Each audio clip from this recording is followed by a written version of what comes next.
Cerita berlanjut. Waktu berjalan tanpa henti. Musim semi berlalu, musim dingin tiba lebih awal.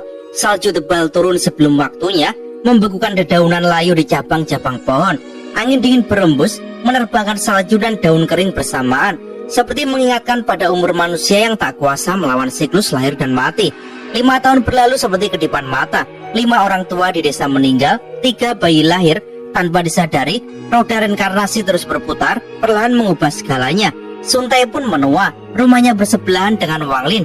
Di bawah sinar senja yang redup, dia kerap duduk di halaman berselimut mantel tebal, menatap langit yang kelabu dengan mata penuh kenangan. Ya seperti orang tua lain yang sadar waktunya sudah dekat, enggan hanya berbaring di ranjang menunggu ajal. Di sampingnya, Wang Ping yang kini 10 tahun juga duduk diam. Dibanding anak lain seusianya, ia tampak lebih kecil, seperti baru 7 atau 8 tahun. Tapi wajahnya lebih cerah daripada 5 tahun lalu. Anak ini rupawan, santun, dan disukai semua orang di desa. Banyak gadis kecil yang sudah menaruh hati pada putra si tukang kayu. Hari itu dingin sekali. Badai salju membungkus desa, membuat Suntai membenamkan diri lebih dalam di balik mantel. Dia menoleh pada Wang Ping dengan sorot mata penuh kasih. "Ping kenapa kau di sini? Kenapa tak temani ayahmu?" tanyanya lembut. Wang Ping cemberut.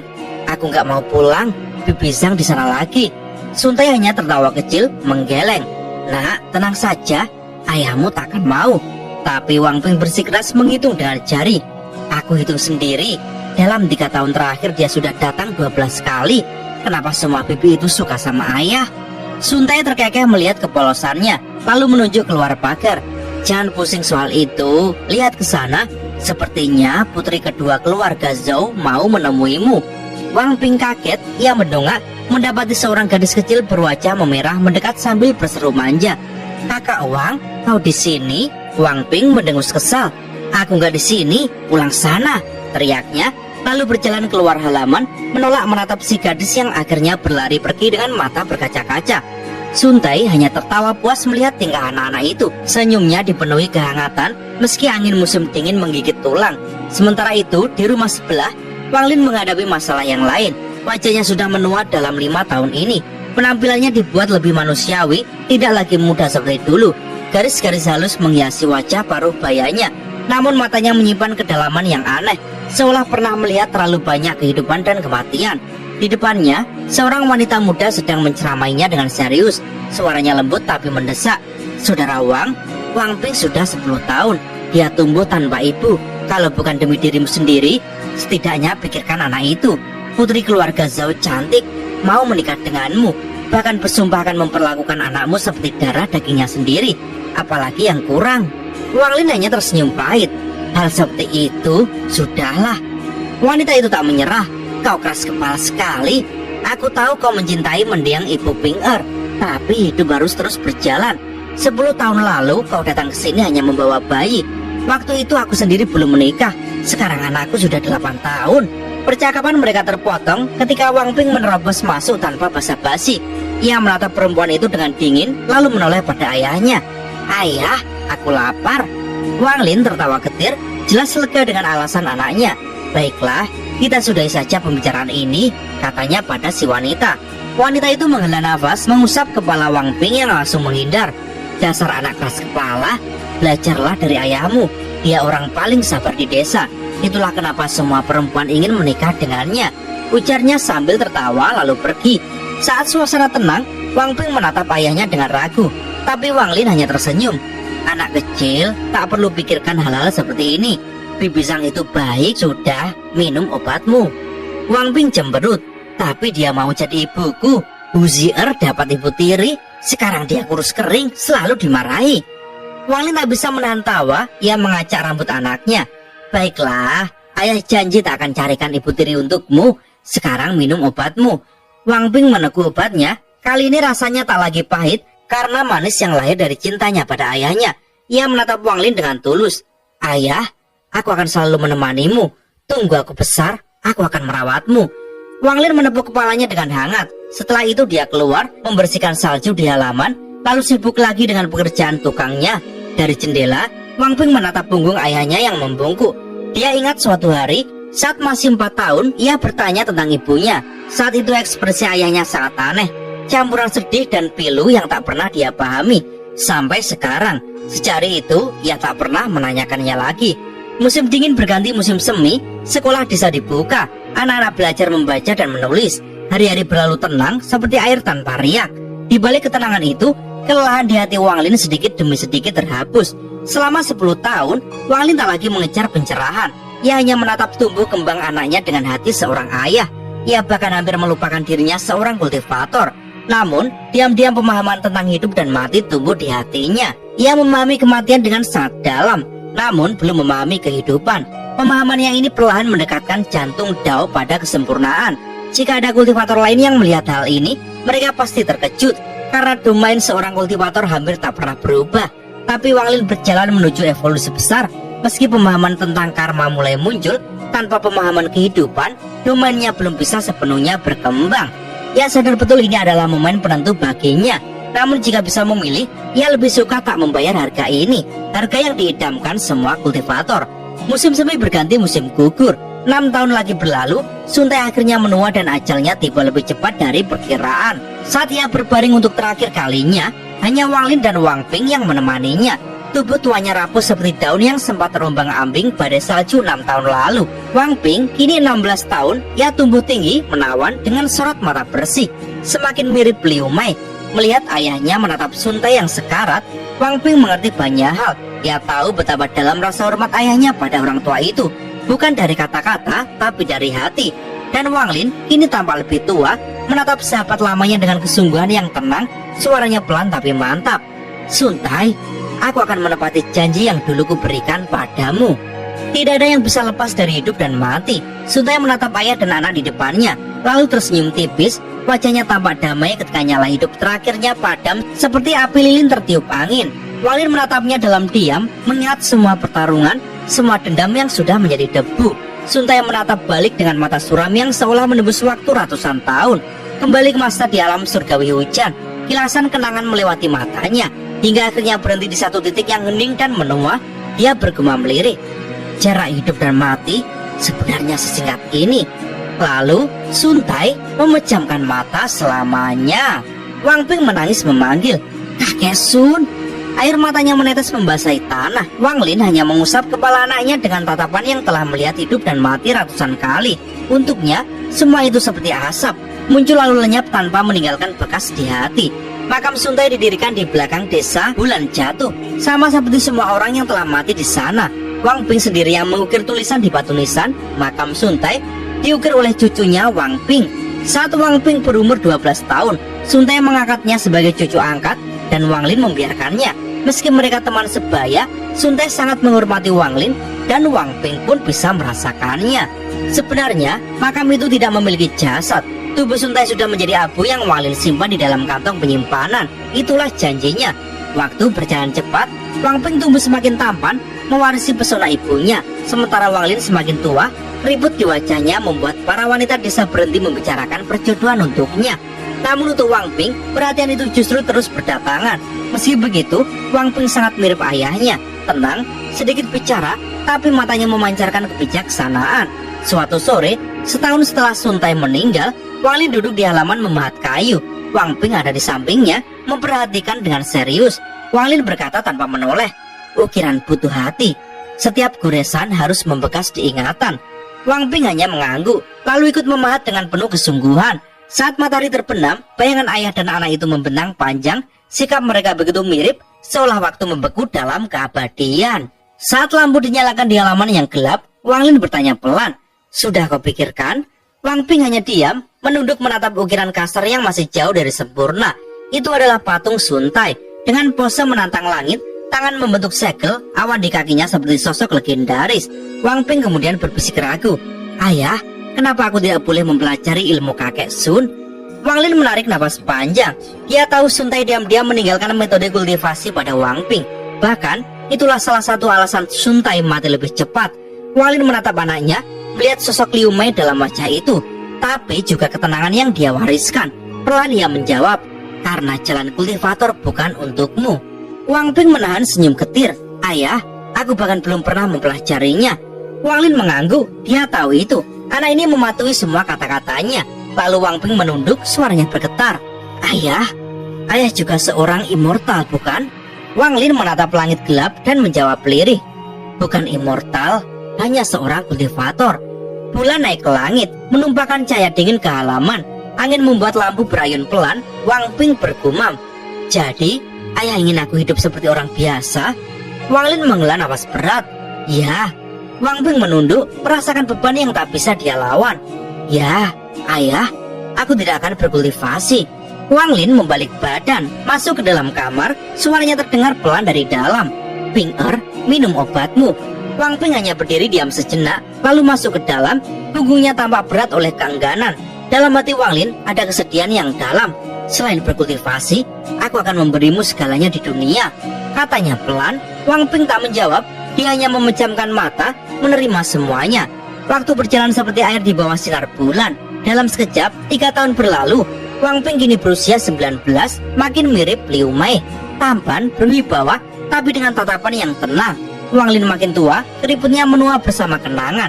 Pada tahun ke-19 mereka di desa, Wang Lin berkemas, bersiap meninggalkan bulan jatuh bersama putranya. Orang-orang desa datang melepas mereka. Kebanyakan gadis menatap Wang Ping dengan enggan melepaskan. Bahkan putri kedua keluarga Zhou menatapnya dengan marah dan mata berkaca. Namun Wang Ping hanya menunduk, tak peduli. Dia menoleh ke mereka, berkata pelan, jaga diri kalian. Lalu berbalik. Gadis itu berteriak, Wang Ping, apa kau akan kembali?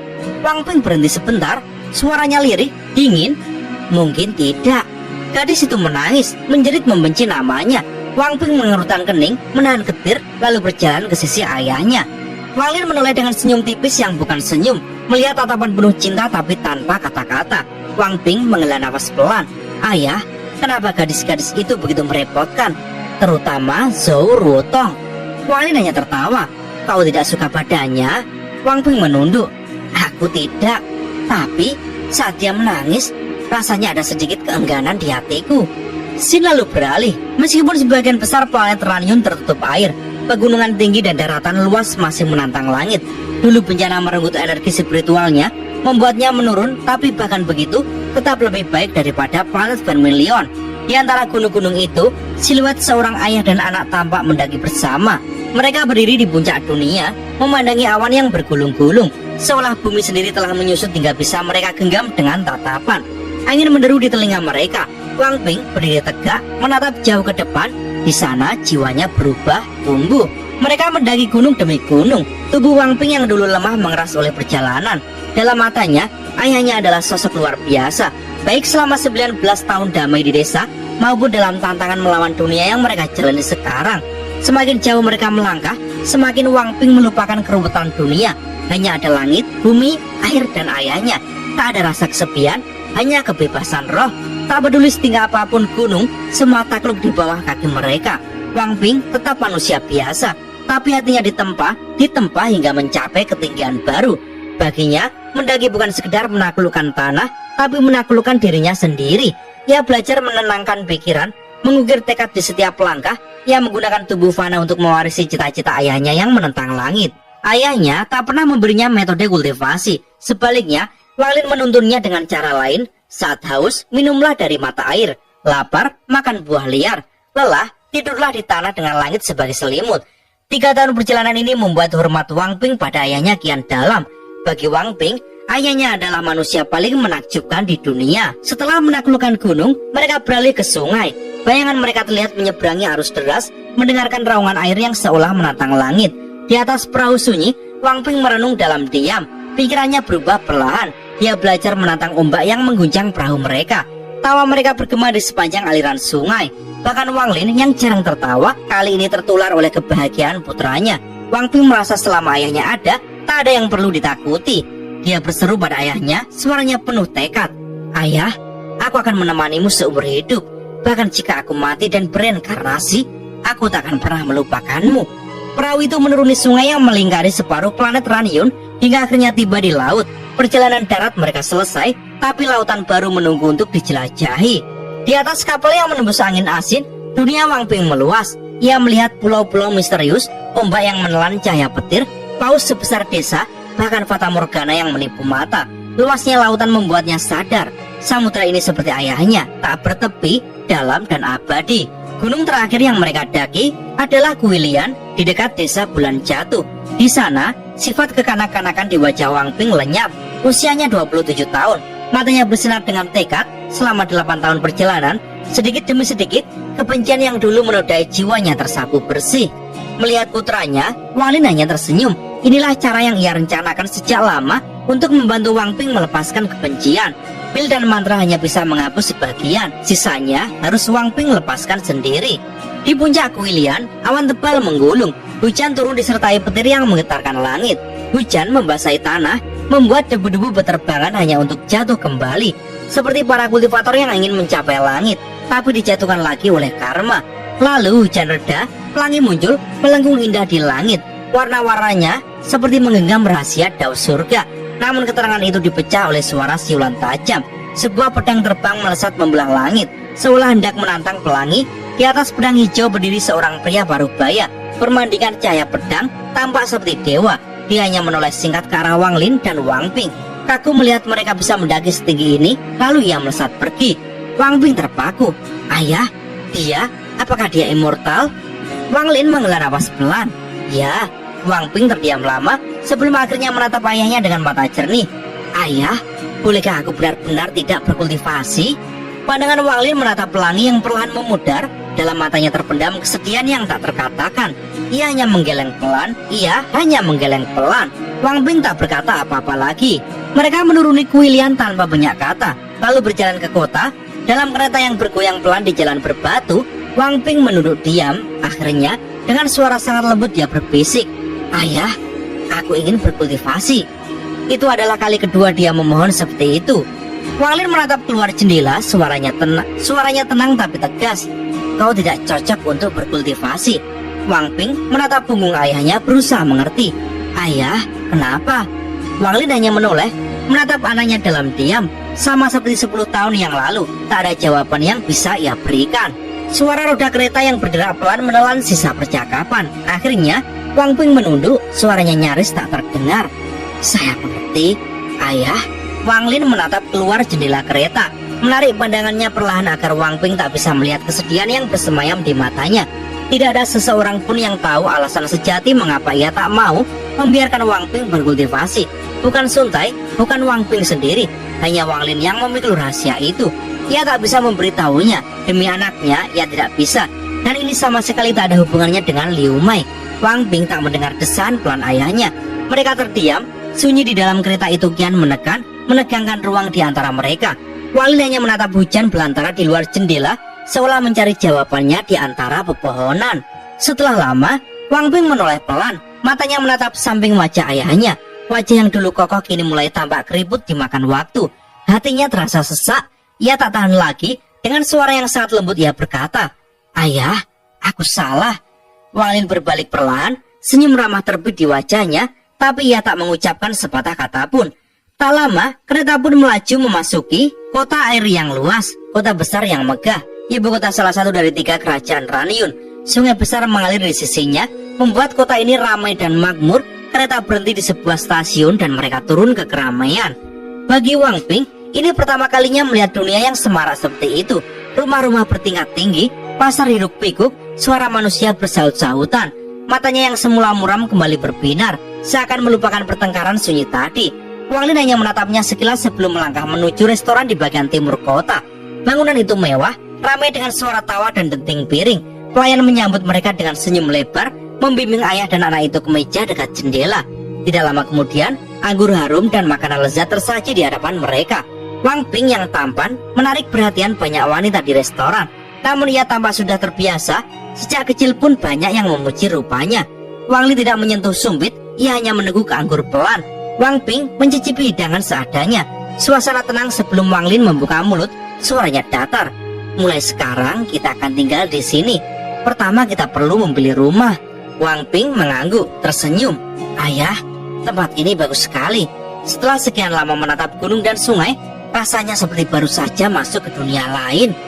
Tak jauh dari mereka, duduk 3 orang di sebuah meja. Seorang lelaki tua berjubah sutra tampak bermartabat, meski matanya sayu memancarkan wibawa. Di sisinya, duduk seorang pria muda tampan dengan jubah ungu bersulam emas yang mahal. Bersamanya ada seorang wanita muda berambut hitam terurai seperti air terjun. Wajahnya segar meski tak bisa dibilang sangat cantik. Pria muda berbaju ungu itu mencibir, menoleh ke wanita di sebelahnya sambil tertawa kecil. Dengar dia, pertama kali masuk kota malah sok bilang sudah terbiasa lihat gunung dan sungai. Omong kosong. Suaranya tak keras tapi cukup jelas sampai ke telinga Wang Ping. Wang Ping mengerutkan kening namun menahan diri untuk tak menjawab. Wang Lin hanya meneguk anggur lagi.